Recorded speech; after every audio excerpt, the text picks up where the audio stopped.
Is it going? Yes, I'll wait. I'm going to just introduce and I'll start, okay? Hello, everyone. Welcome back to Through These Doors. I'm very excited, as always, for our episode. And today I have one of my dear friends, Sylvia, on today. Say hello. Hello. She's really excited.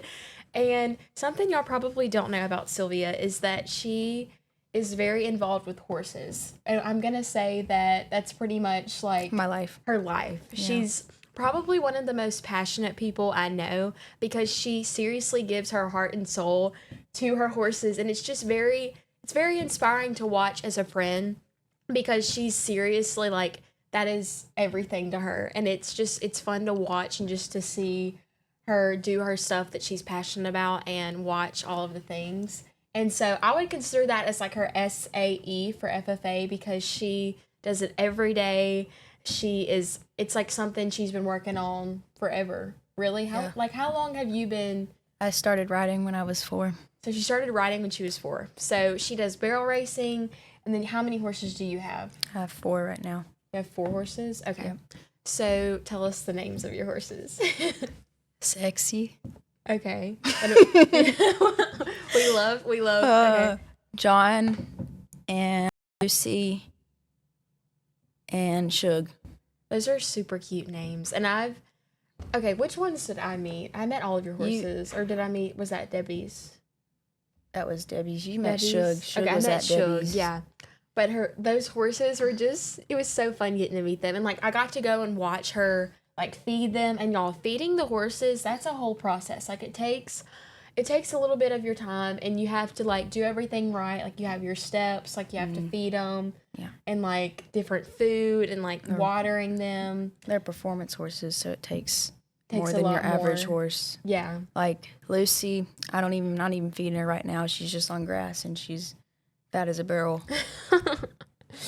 Okay, so obviously you're a barrel racer, right? And yeah. So tell us about like your schedule for that. How often do you go to runs, and how does that work? So on Tuesdays, I've started lessons with Brandon Craddock, and he's a futurity trainer.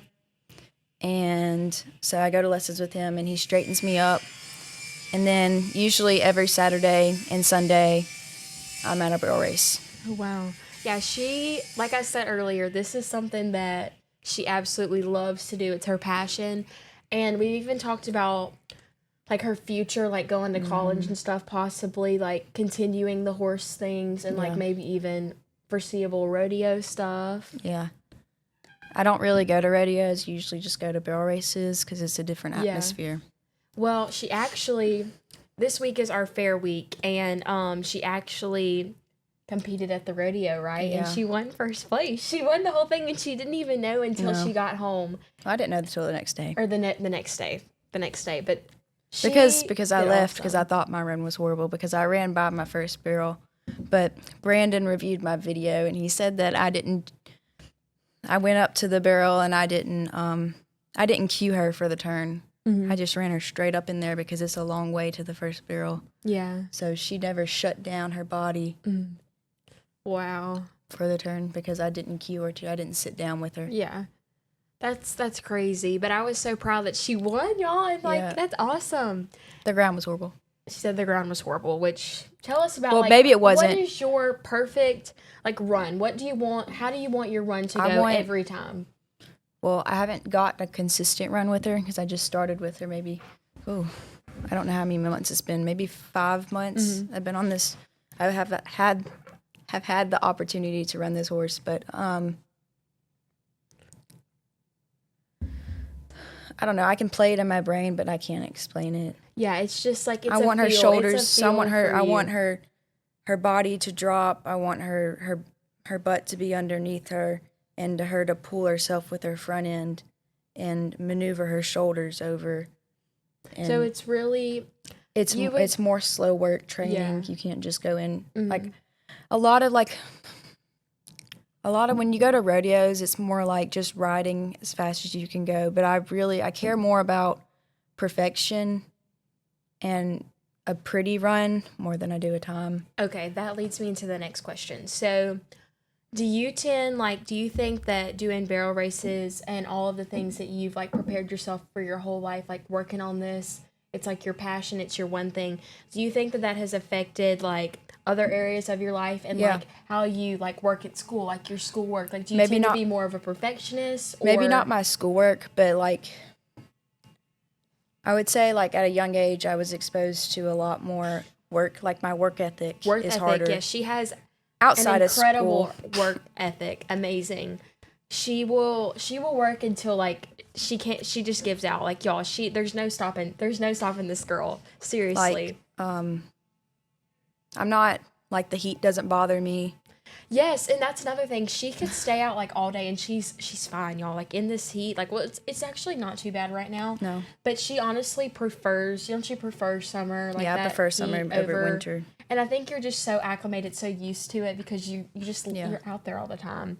And I love it because she's very she really has an appreciation for nature and wildlife, and it's just so evident that you're passionate about not just horses but really all wildlife. I can always see her, like she may find like a cat or something on the side of the road. She will be found nurturing it. And that actually leads me into the new animal that you have, which is a raccoon. Tell us about your raccoon. So I was driving home and I saw him run across. Well, usually when you see a raccoon during the day, there's probably something wrong with it. Not all the time. Yeah. But as temperatures aren't dropping that drastically at night, there shouldn't really be any during the daytime. So I stopped. Well, I had to turn around. I turned around and then pulled over. And I got out, and there was 2 baby raccoons. And so I chased one of them into the ditch. And then he covered his eyes like this and then did this and started crying. That's so crazy. And then I got him, but I didn't get the other one. But I think his mom was hit, and that's why they were out there looking for food. Sad. Yeah. I hadn't named him yet. Yeah, I haven't named it yet. We need to come up with a name. I'm thinking of Tucker. I was trying to think, what name? Tucker. Tucker? That's cute. I was trying to think of, like, there's a raccoon in a Disney movie. I think it's, well, it doesn't have a name. There's a raccoon in, like, I think it's in Pocahontas. Oh, yeah, find out what that is. I want to, you should name it that. I'm going to think of that. Come back to that later. But that's just, I think that's so cool. That, like, she seriously, what else have you raised? Like, not just, like, cats, I've had dogs. a pig show up. I had a potbelly pig show up at my house. And so, well, actually, it showed up at my grandfather's house. He lives a mile away. And then I played with it all day. And then the next day, he showed up at my house, at my barn. Whoa. A day later. Like, I don't know how he got there, how he That's knew where I crazy. lived, but he found me. And I kept him for a little while, and he was a little rascal, and I don't want to take care of a pig ever again. Okay, enough. Yeah, she said But, no more than that. We've had chickens, but one day I decided their life would be better in the woods, so I spent 5 hours in the woods building them is it called a teepee fort? With wood, and I nailed wood, I think I know what you're talking about. limbs to trees that were close together, and I put a bunch of like leaves and stuff on it, and give them a place to That's so sweet. to sit on. But anyways, Y'all, she I goes let them above and in. beyond. I just put them by the creek. There was blackberries and crawfish around there. So, and I still fed them, but they were just in the woods, not in my barn. So, Yeah. but That's so something cool. ate them. That is sad though. That's that is so it's But sad. it took care of my problem. And And then, I've had a goat show up in my pasture, and I had him for a little while. It was a bigger goat. It climbed fences and stuff, and I don't know what happened to it. And then I have some Nigerian dwarf. Well, I had 2. Now I have 1. A Nigerian dwarf. No, I have a pygmy goat. The other one was a Nigerian dwarf. Okay. That's interesting. I think goats. Oh, we've had cows. We've goats had are cows. very funny. Are they not funny? Are they funny? Yeah. Seem to be unfunny, and they like to eat everything, right? Mine really doesn't. Didn't He'll eat your hair, but that's it. That's funny.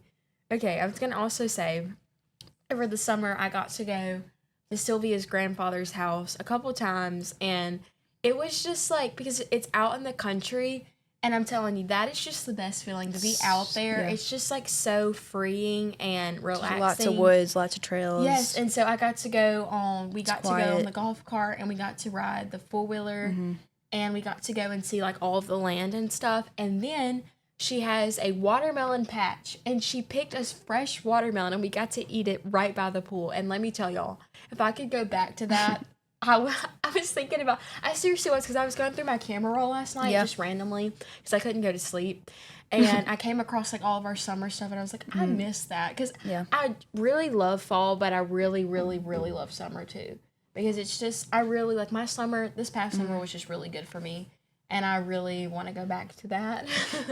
But y'all, that watermelon she grew, the best watermelon I've ever had, hands down. Like, it was amazing, and she ate the heck out of the watermelon. She ate I eat some a lot every of day. watermelon. That was like her breakfast, lunch, and dinner, and she loves it. She loves fruit too. Like, she absolutely loves fruit and like vegetables. Fruit person. Yeah, so I just thought that was the best thing ever, because it was just summer was just like the best way to end summer, I guess, because that was towards the end of the summer. Middle and kind of. Yeah, but it's when summer kind of calmed down. Yeah, the busyness, because I was so busy. But anyways, it's very nice to just see that, like, I have a friend that's passionate about something, and she's genuinely, like, she wants to improve, and it inspires me to want to do that with my own life and like things that I'm passionate about.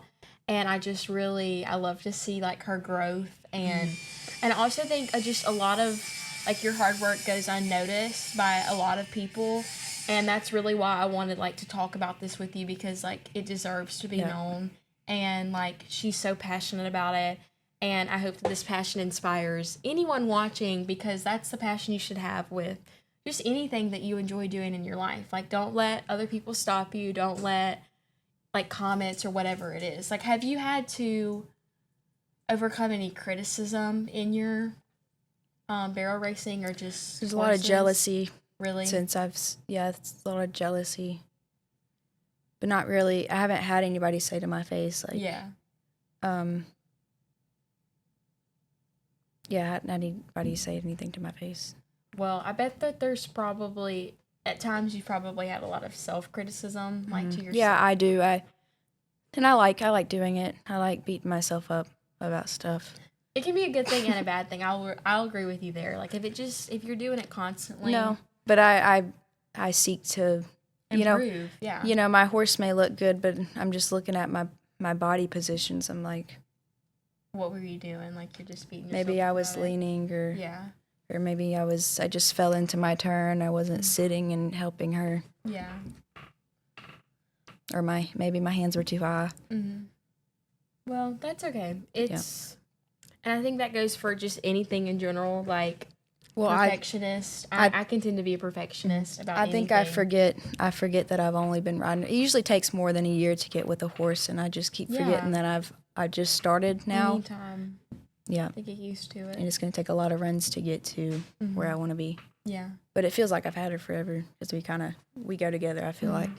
And I feel like the bond that you have with your horses is just like, you're going to, like, will you ever, how long do horses normally live? They can live up to 30. Yeah. But retiring years are usually around 20-something.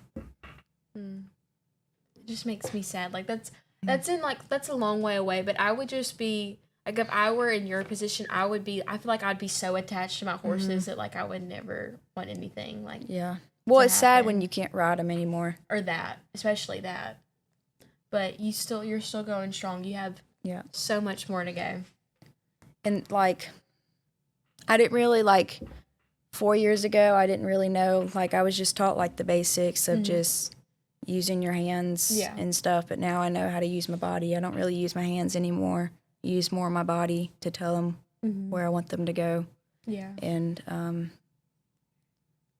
sometimes I had to burn a bridge to get to that point. Yeah. I had to burn a bridge and start on my own. because I wasn't like born into horses. Yeah. Someone got me started. I had to burn that bridge and go out on my own and do a lot of research. That's awesome. Yeah. That's an awesome story that you have, and I love it. But just thank you so much for sharing everything with us today and for being on. I can't really think of anything else that I wanted to ask you. Do you have anything else you want to say? No. Okay. So I think we're going to end today's episode. And thank you again to Sylvia for being on. I want to hug because we are besties. I love my Sylvia. I just picking. But anyways, we'll see y'all in the next episode. Bye.